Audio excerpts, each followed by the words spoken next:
Olá pessoal, tudo bem? Nós estamos na nossa série escatológica falando sobre profecias, final dos tempos, e hoje nós vamos falar sobre uma temática muito especial, que é os julgamentos futuros, os julgamentos que acontecerão no futuro, tá? Então, no programa estabelecido por Deus, existem vários juízos que ocorrerão no futuro. Não é correto afirmar que haverá apenas um grande dia do juízo, pois a Bíblia revela vários juízos. Os juízos futuros ocorrerão em ocasiões diferentes e nós vamos mencionar cada um deles em nome de Jesus, ok? Então prepare o seu coração para aquilo que nós vamos falar. Primeiro julgamento é o julgamento das obras dos cristãos. Primeiro juízo é o julgamento das obras dos cristãos. Quais são as escrituras relacionadas a esse fato? Duas passagens principais recontam o fato e os detalhes desse julgamento. Primeira delas, 1 Coríntios 3, de 10 a 15, e 2 Coríntios 5, 10. Existem outras passagens relevantes que também são importantes para compreendermos o julgamento das obras dos cristãos.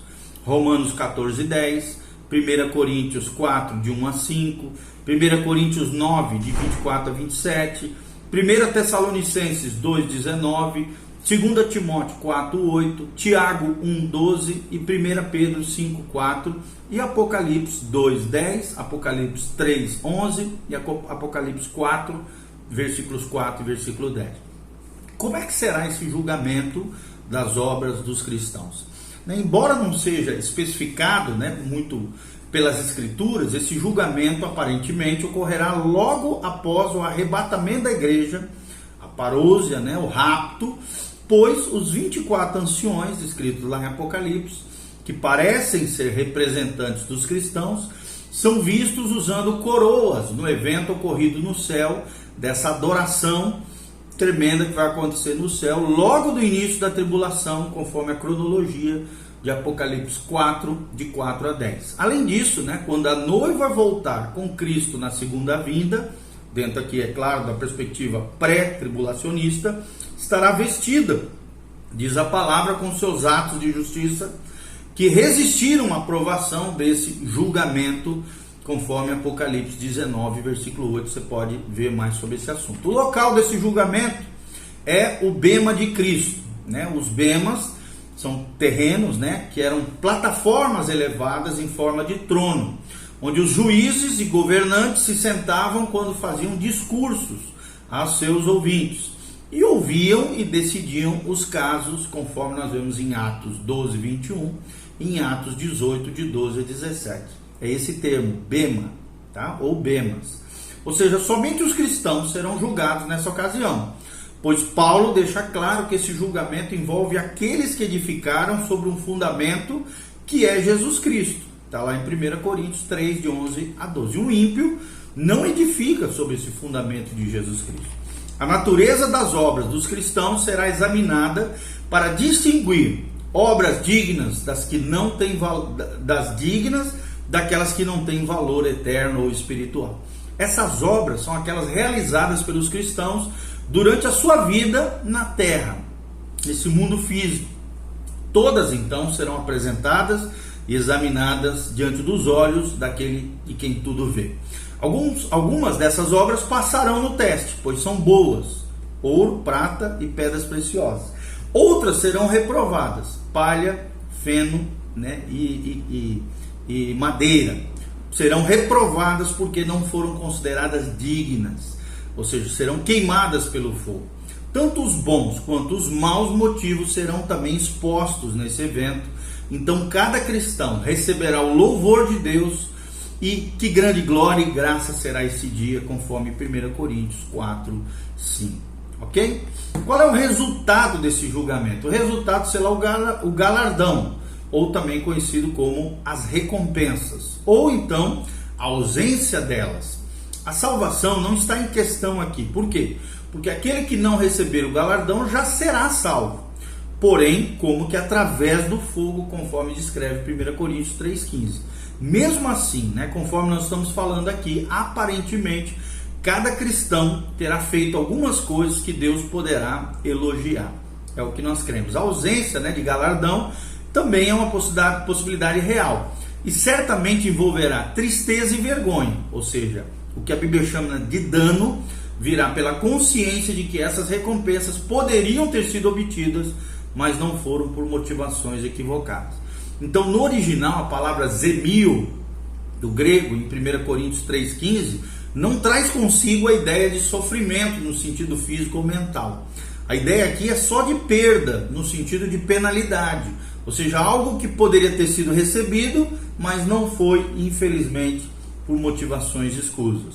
João claramente ensinou que essas recompensas podem ser perdidas por causa da infidelidade durante a vida da pessoa na terra.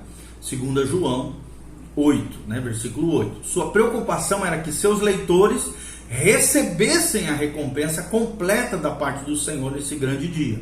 Ou seja, tudo aquilo que poderia ser seu por meio da fidelidade contínua diante do Senhor. Então seja fiel ao Senhor, sempre, em todo lugar, em todo tempo.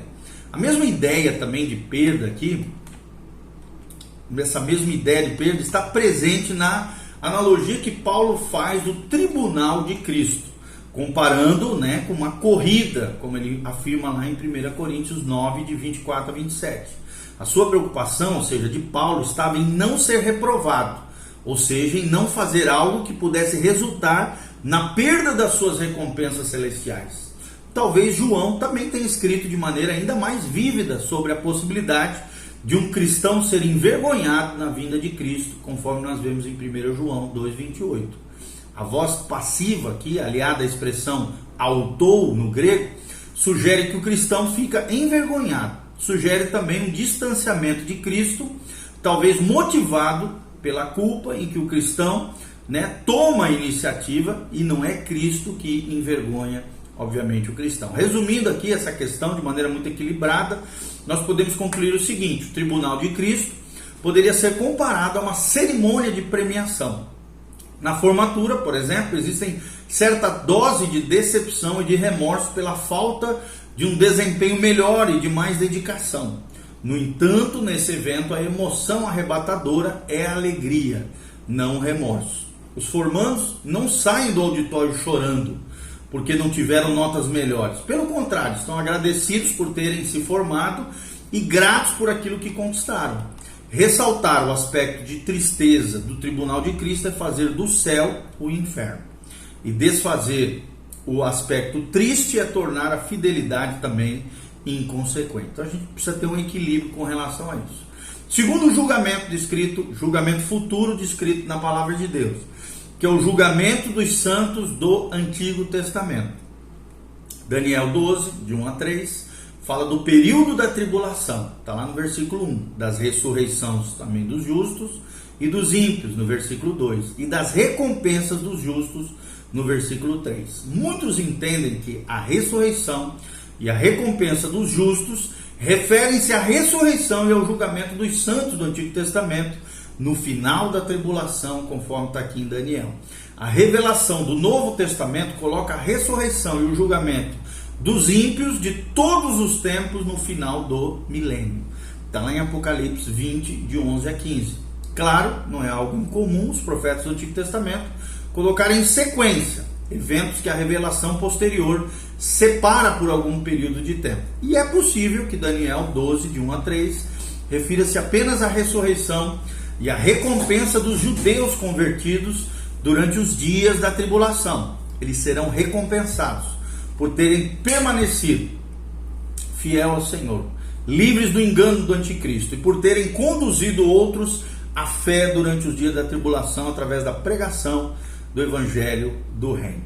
Terceiro julgamento, julgamento dos santos que viveram durante a tribulação.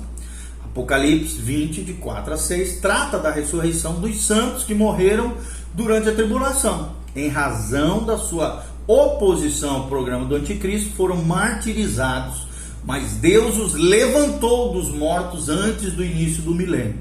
Não é feita nenhuma menção específica ao julgamento e às recompensas. Podemos apenas deduzir, é claro, que isso ocorrerá no momento em que eles forem ressuscitados. A frase, aqueles aos quais foi dada a autoridade de julgar, no versículo aqui, não se refere ao julgamento, mas à atividade dos santos julgando as pessoas durante o reino milenar. Ou seja, serão sim ressuscitados e julgarão também junto com os santos durante o reino milenar. O quarto julgamento que vai ocorrer no futuro é o julgamento dos judeus que sobreviveram à tribulação. Ou seja, antes do início do reino milenar, os sobreviventes da tribulação, tanto judeus quanto gentios, deverão ser julgados, para então assegurar que somente os que creram entrarão no reino milenial. Esse julgamento, tudo isso dentro da perspectiva pré-tribulacionista, pré-milenistas, ok? Que é o nosso posicionamento aqui escatológico. O julgamento, dos sobreviventes judeus é descrito lá em Ezequiel, capítulo 20, versículo 34 a 38, e ilustrado também em Mateus 25, de 1 a 30. Ezequiel declara que isso ocorrerá após todos os israelitas sobreviventes, vindos dos 4 cantos da terra, serem novamente reunidos na terra da Palestina, terra de Israel. Cristo então vai fazê-los passar por debaixo do bordão do pastor, conforme diz Levíticos 27 a 32, para então eliminar os rebeldes. Como resultado, esses rebeldes, ou seja, os não salvos, não poderão entrar na terra de Israel, conforme Ezequiel 20, 38, mas serão lançados nas trevas exteriores, conforme Mateus 25, 30. Em contraste, os que passarem com sucesso por esse julgamento poderão entrar no reino milenar e desfrutar a bênção da nova aliança, conforme Ezequiel 20, 37. Esse grupo não receberá corpos ressurretos nesse momento, mas continuarão com seus corpos carnais durante o reino, para que sejam capazes de gerar os primeiros bebês, filhos e filhas, judeus nascidos no milênio. Ou seja, é muito importante a gente compreender isso. Quem serão os vivos, os com corpos físicos, materiais no milênio? São esses judeus que sobreviveram à tribulação. Também haverá um quinto julgamento, que é o julgamento dos gentios que sobreviveram à tribulação. Ou seja, o quinto julgamento é o julgamento dos gentios que sobreviveram à tribulação. Os gentios que sobreviverem à tribulação também serão julgados por Cristo na sua segunda vinda. Mateus 25, de 31 a 46, apresenta detalhes disso. E Joel também profetiza que isso ocorreria no Vale de Josafá, segundo Joel, capítulo 3, versículo 2, que pode ser o Vale do Cedron, na região leste de Jerusalém. Sabemos também que Josafá, o rei Josafá, significa simplesmente Jeová julga. O termo Josafá, o nome Josafá significa Jeová julga. Essas duas passagens afirmam que esses gentios serão julgados pela maneira como trataram Israel durante a tribulação. Cristo é o juiz. Os gentios estão sendo julgados. E de acordo com todas essas interpretações, a igreja já teria sido arrebatada para o céu, lá no início da tribulação. E o uso irmãos aqui, que se fala aqui, é um tratamento dado àqueles que se tornam a base desse julgamento. Ou seja, pode referir-se apenas aos judeus ou os compatriotas de Joel naquela época. Os irmãos naturais de Cristo, Romanos 9, 3, também podem estar contidos nesse sentido aqui, conforme Romanos capítulo 9, versículo 3, tá? Se um gentil tratar um judeu com gentileza durante a tribulação, será o mesmo que colocar sua vida em risco, nós sabemos aqui através das profecias. Então ninguém poderá fazer isso somente por ser bom. Será preciso ter um coração redimido, transformado, tocado pelo poder de Deus. Portanto, esse não é um julgamento de obras, mas de uma fé genuína que produz tais obras altruístas, ou então a ausência dela, o que não produz essas obras. Aqueles que não possuírem a fé salvadora e que demonstrarem isso, caso não realizem boas obras, serão lançados no lago que arde com fogo e enxofre, conforme as Escrituras. Ou seja, aquelas pessoas, aquelas pessoas boas, aquelas pessoas cujas boas obras provam a presença da fé salvadora, entrarão no reino milenial. Assim como os judeus sobreviventes do julgamento anterior, que nós já mencionamos aqui nesse vídeo, eles manterão seus corpos carnais e serão os pais dos primeiros bebês gentios. Também assim os gentios que adentrarem após esse julgamento no reino milenial. Observe também que o nosso entendimento desse julgamento diz respeito aos indivíduos gentios, e não como algumas traduções sugerem, a grupos de pessoas de uma nação. No original aqui a palavra etnos e seus derivados usados nessa passagem possui uma só ideia, mas é traduzida em português como povos 10 vezes, também é traduzida na Bíblia como pagãos 5 vezes, como nação 21 vezes, essa palavra etnos, e nações 34 vezes, e gentios no Novo Testamento, que é a palavra predominante, 92 vezes, ou seja, outras referências a um julgamento na segunda vinda de Cristo descrevem um julgamento de pessoas. Está lá em Mateus 13:30 e Mateus 13, de 47 a 50. Qual é o sexto julgamento? O sexto julgamento é o julgamento de Satanás e os anjos caídos. Satanás e os seus anjos também serão julgados na palavra de Deus. Nós vemos claramente, aparentemente, no final do reino milenar. É o que nós percebemos dentro da cronologia aí profética. Devemos lembrar que Satanás obteve outras sentenças, mas essa será a sentença final, a última das sentenças, que o lançará para sempre no lago de fogo e enxofre, conforme Mateus 25:41 e Apocalipse 20:10. Os anjos que serão julgados nesse momento terão o mesmo destino, ou seja, os anjos caídos, os demônios, conforme Judas 6:7. Nós vemos isso. Entendemos que os cristãos estarão com o Senhor nesse julgamento, julgando, plenamente todas essas coisas, conforme 1 Coríntios 6:3 descreve. O sétimo e último julgamento é o julgamento dos mortos não salvos.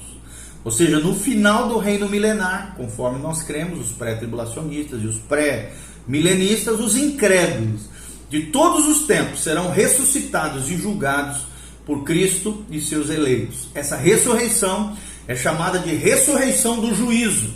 Foi mencionada pelo Senhor em João, capítulo 5, 29. Seu julgamento ocorrerá diante do grande trono branco, de Apocalipse 20, de 11 a 15. O Senhor Jesus Cristo será o juiz, conforme nós vemos em João 5, 22 a 27. As pessoas julgadas são chamadas simplesmente de os mortos, lá nesses trechos da palavra de Deus. Incrédulos em contraste com os mortos em Cristo, ou seja, os mortos em Cristo são os fiéis, os santos, e os mortos são os incrédulos aqui. Esse julgamento não vai separar os crentes dos incrédulos, pois todos os que passaram por ele terão feito a escolha de rejeitar, de se rebelarem contra Deus durante a sua vida terrena. E como é que está a tua vida diante de Deus, meu irmão? Você tem obedecido a Deus ou tem rejeitado a Deus e se rebelado contra o Senhor e a sua palavra? O livro da vida aqui, então, nesse julgamento dos mortos não salvos, o julgamento dos incrédulos, o julgamento dos ímpios, o livro das obras, que também serão aberto, provará que todos os que estão sendo julgados merecem a condenação eterna. E isso pode ser usado para determinar níveis diferenciados de punição. Na verdade, nem todas as obras são más.